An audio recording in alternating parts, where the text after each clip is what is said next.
questions coming through. Oh, of course, and the first question from Jake, what can we expect USA shipping to re-commerce and what are fees, including third party, going to look like?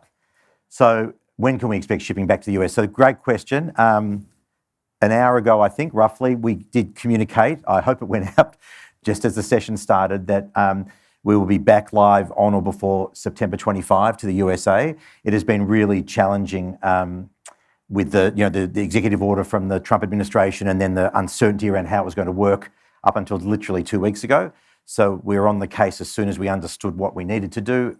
We've worked through getting integrated from a tech perspective into the partner we're working with, Zonos, and we will be live again and as soon as we can, but certainly by the 25th of September, which will mean that our customers can get back onto that postal service, which is not only cost effective, but for those who don't appreciate this new regime, there are higher duties for the commercial channel versus postal. So just the difference in duties alone is quite meaningful, and it'll be meaningful for you for sending to the US, but also for your customers. Okay, what are you noticing as the biggest trends in e-commerce? What products are moving the most, and are they made in Australia or overseas? Now I'm going to go to I may start with Jay. I don't know if Jay has a view on biggest trends in e-commerce and any products that you're seeing moving the most, and are they made here or overseas? And I'll certainly ask if Alex or Christelle have any view on that as well. Yeah, I mean, we work with 4,000 brands across every niche imaginable. So I think you can make money with just about any product. Australia versus overseas manufacturing, I think some brands, it's part of their core value proposition is Australian made, and we love supporting those brands. But I do think that, particularly in a value-led environment, a lot of consumers are not as phased about where the product comes from compared to the price and the value in the marketplace. So I think there's if you asked a consumer would they prefer Australian made, they would absolutely say yes. But then when they actually get their wallet out to buy it, they often don't have that same answer. I don't think there's necessarily any massive trends with Australian made versus overseas made. And I think product-wise, it's possible to make money in any niche. We're not really seeing anything kind of crazy different than we have historically. Christelle and Alex, I don't know if you have a view, in the tea market or in footwear. Okay, so two types of trends I'll just touch on. One is from an operational point of view and one from a consumer point of view, but definitely operationally is this AI trend and the way we think about e-commerce. So SEO optimization was a really big thing. Now you're being able to shop in platforms like ChatGPT. So how do we ensure that we're showing up as a number one platform in that? So thinking about how we run our operations, it's not just optimizing for top page ranks, but optimizing within these agent and these platforms too. So operationally, that's been a big trend. Consumer-wise, we're getting a lot around they want it now. They want the parcel now. And I'm not just saying this because I'm here at AusPost, but it is a really clear thing that people just want it quicker and faster and sooner and same day. So we've gone to the same day delivery too, with particularly that we're in a gifting market. We're not just in a tea market. We also live in a gifting market. And they want to be able to send that to their friend this today. I forgot my mum's birthday. I forgot Father's Day. Quickly, can I get that same day delivery happening ASAP? So we're seeing that also as in addition to what was already mentioned. And Alex, any sort of trends from you or things you're seeing from your the product made here or overseas? Does it matter? How do consumers respond? I think that's quite industry dependent. Like Australia doesn't really have a shoe manufacturing industry, so to get a quality product, you do need to go overseas to find that. We started out manufacturing in Australia, but the quality of the product that we're able to get from overseas, the expertise, the variety, and the components, sometimes depending on your industry, you do need to source from overseas to get that. Right. Okay. Thank you. A question for Jay: what type of activities or discounts would you recommend for adjusting price sensitivity without eating into profits? That's a hard question. Yeah. This is around, I guess, at peak particularly. You said earlier, massive discounts, but there are some very sort of smart ways to bundle and to position product to get to get people buying, but to get a blended margin outcome that makes sense. Yeah, so 95% of people that we work with will do one of two different offers.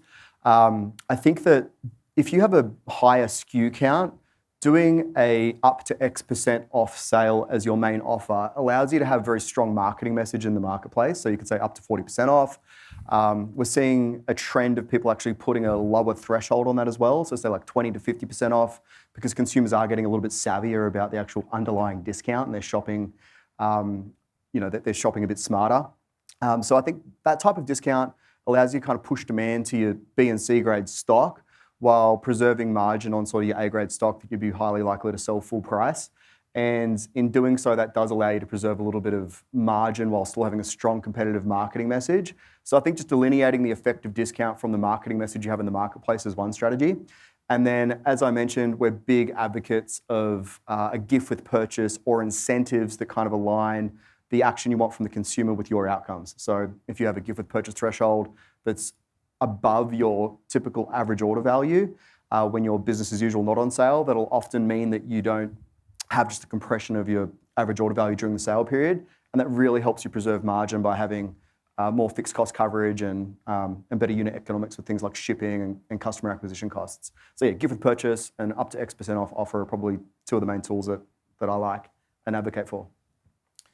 Okay, great, thank you. Okay, you talked about communicating with partners. How do you think about engaging seasonal staff and bringing them along with your brand's journey during the period they're supporting? So it's probably a good one for Christelle and Alex. So people, you had family and friends, Alex, but people are coming in, and we're recruiting about 3.5 seasonal casuals this year. How do you sort of get them connected to the brand, or can you in that very short period? I think you can, and I think it's something that's worth doing and worth aiming for, because again, everyone who is within your business and who is contributing to that peak activity or at any time really, connecting them with what the purpose is that you're trying to achieve. You're trying to achieve a customer being incredibly happy with your product. They're a part in that. It's how they pack it. It's how they, check the shoes, make sure it's correct. We've got a left, we've got a right, they're the right size. All of those sort of things, it all matters. So explaining to them what the end goal is. We want a customer to open this and be delighted. What is going to make them delighted? And how they contribute to that, I think, is valuable. Everybody wants to have an impact and everybody wants to be connected to what they're doing. So the better you can take them on that journey, whether they're in your store, in your head office, in your warehouse, like wherever they are within your company, tell them what the purpose is, and they will, they'll be able to feel like they're contributing. Great. Thank you. Christelle, anything you want to add there? Probably the only thing about just having a program that gets them through that culture very quickly, almost like a mini grad program that gets them through in terms of learning of those departments, the culture and the fun of it. In essence, though, Christmas is really fun on the retail floor. It's very easy for all of our staff, even in head office, to put their hand up and say, I want to work on the floor and help and gift wrap and so forth. So that excitement already naturally in an organisation really helps to bring everyone on board and be part of our culture. I have a question for Adelaide. It's not on the screen, but one I have is, I don't know if any sense of, I'm often out for dinner and notice how busy it is, and we hear about people being under pressure from a cost of living, but you've painted a relatively optimistic picture. Are there particular sectors that you see will, we've seen electronics in certain sectors be stronger than others. Are there any sort of sectors you see, travel, hospitality or other sectors growing above and beyond others? Yeah, that's a great question. So look, there are two types of kind of drivers for spending growth. One is wage growth, so people feeling really good about the fact that they're going to keep their job, or if they lose their job, they'll be able to find another one, and then they're getting pay rises. So we're seeing that quite broadly across the economy. Of course, the eternal exception to that is youth unemployment, which is very high. And just to the previous question, I would say, it's so empowering for young people to be able to get a job. It's really hard when you're 15 to 24 to get a job. And so part of that purpose isn't always just the brand, right? It's actually, hey, we're giving you skills, we're giving you experience. And I think that's just so incredibly important to the economy and to young people. But anyway, so yeah, look, we've got that wage thing. And what that drives is little stuff. So the way I would say, it's kind of like a funnel of consumption. So at the top, you've got your car, a house, and you might have a holiday, then you might have a $5,000 bicycle, then you might have some nice clothes, and then you've got at the bottom chocolate, which is just people buy it no matter what. So when your wages go up, it's that smaller stuff that's going to be the biggest increase. And then that bigger stuff is more around when housing prices and wealth drivers are going up. Now, it's a funnel. You can split it however you want. The way I split it, and this is something that we can think about, regardless of our relationship status. If you've got to ask your partner, prob's a house price thing. If you don't have to ask your partner, prob's a wage thing. If you do have to ask your partner to buy a $50 pair of shoes, that's called financial abuse. And I do say this when I make it, look, unless money's really, really tight, I do say this seriously because I just figure 1 in 100 people might want to hear it. If you actually do have to ask your partner to buy really small things, that is a sign of financial abuse. Please look that up online. But generally speaking, those are wage growth. What we've got now is we've got both of those things going up. But on the other hand, we're coming out of a cost of living issue. So there are going to be people who maybe don't do those travel car side of things, but because they're not doing that, it actually broadens the amount of those smaller ticket items that people are going to purchase, which is why we actually expect to see a broad lift in consumption growth across a wide range of categories. Okay, great answer. Thank you. Crystal and Alex, how important is sustainability for your customers and does it affect your conversion rates? Now, we talked the other day about this. You're both B Corps, right? So very important to the culture and sort of values of your business. But how does that actually translate that into customers and their buying patterns? Well, yeah, it is central to everything that Baird does. We are trying to make a fully sustainable product and we're a long way from it. But you start component by component replacing with something that is more sustainable and eventually you will get there. For the customer, it's mixed. You certainly do have some customers who are very conscious of sustainability, sustainable practices, making sure a brand is doing the right thing. And then there are some customers for whom it's not on their radar yet. And trying to strike the balance between it being a cost purchase, because sustainable components are more expensive, products that are sustainable are often more expensive, that's difficult for some people. So, we're certainly trying and we will make less margin on a product to make it more sustainable if we have to. But yeah, for consumers, some are there and some are not there yet. Right. And what do you see, Christelle? I echo the very similar sentiments. We're also B Corp, so everything, when we say our smallest component is an ingredient in tea, it's all 100% ethically sourced. To get that happening across your supply chain is incredibly expensive. We actually, when we changed to B Corp, we had to drop about 40 different tea blends because we couldn't get them to be B Corp certified. Wow. So it is quite expensive, there's obviously a loss of profit and revenue that comes with that. It isn't easy, so we do have to do everything possible operationally to also try and optimise our costs of running our business to ensure that the consumers don't have to pay for that increase in cost in being B Corp.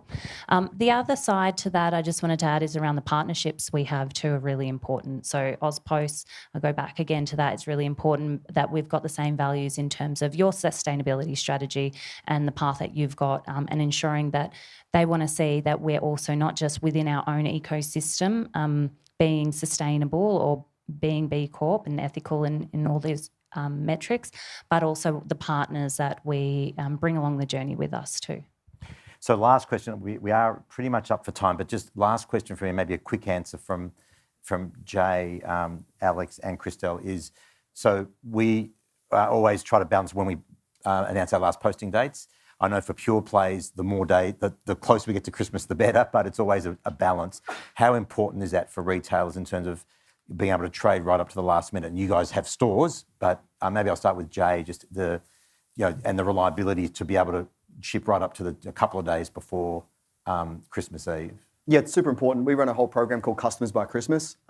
It's with late Black Fridays like last year and this year, it's really hard. So I think that's why being very dialed in with your logistics allows you to have a pretty clear run at Christmas trade through December. Otherwise, what you do see is if you do get into a backlog, that's the period of trade that you're losing.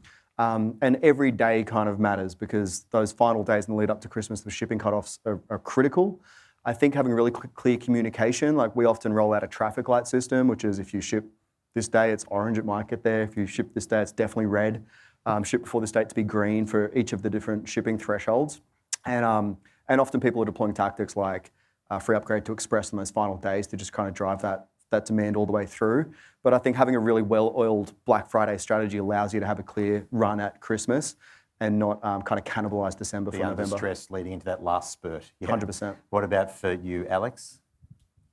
How important is that, those last That's very days? important. Transparency for the customer and them knowing what they can expect is key for us. We try and give them as much communication as possible so that their decision making is great. They can go for shoes or they could go for a gift card if they're worried about delivery in time for Christmas.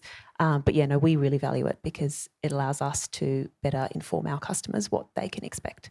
Okay, thanks. And Christelle, last but not least. So last year was a really good example where I'll take you back 2 years where AusPost gives its cut-off dates to all of us that we can say on our website, this is cut-off date. We always used to give a buffer on top of that because we don't entirely trust that AusPost can deliver during that peak time. That was 2 years ago.